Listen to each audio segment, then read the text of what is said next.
Just talked about it, this mixed bag of data, GDP better than expected, but some noise there with inventory buildup.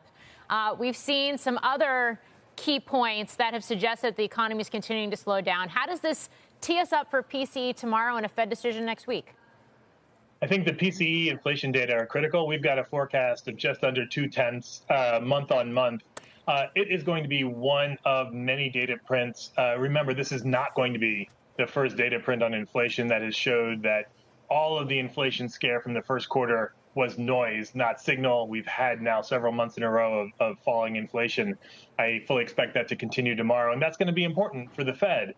I think in terms of slowing in the economy, it's a big debate in markets, but yes, the economy is slowing, but it is not slow. The GDP data admittedly lagged, showed that the economy was just fine in Q2, showed that the consumer, which is 70% of the economy, was just fine in Q2. We got retail sales for last month.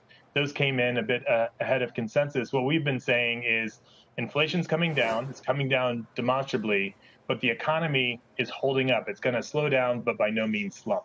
Okay, so what does that mean for this growing gaggle of economists who are saying, hey, wait a second, realize we might not get a cut next week, but everything's going in the Fed's favor, and they should at least consider it. The most recent being Bill Dudley earlier this week, who said if the Fed waits too long, they risk a recession.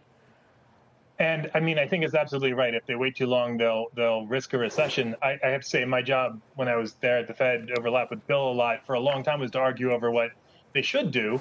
Now it's to argue over what they're likely to do. I mean, I think they have been pretty clear that they're probably not going to cut next week. We think they will cut in September. We think they'll cut 3 times this year, which is a bit more than what the market's pricing in.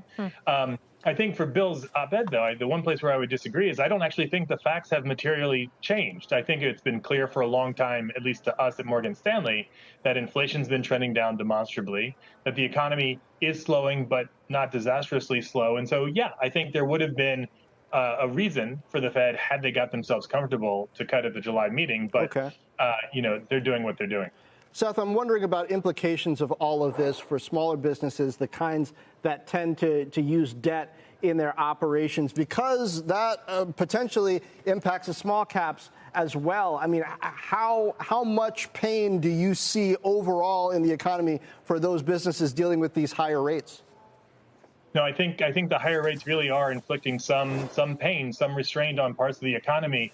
I think one point we have to keep in mind is that is very much by design from the Fed. What they're trying to do with rates as high as they are is to engineer some of the slowing that we're seeing in the economy. Now, inflation's coming down, which is, on the one hand, for consumers, a good thing, but for those same businesses that you're talking about, it brings into question, where is their pricing power? So I don't think the pain for some earnings is over by any stretch of the imagination.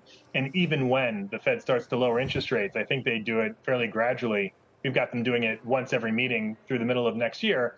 But again, that's not fast enough to really take away the kind of pain that you're talking about.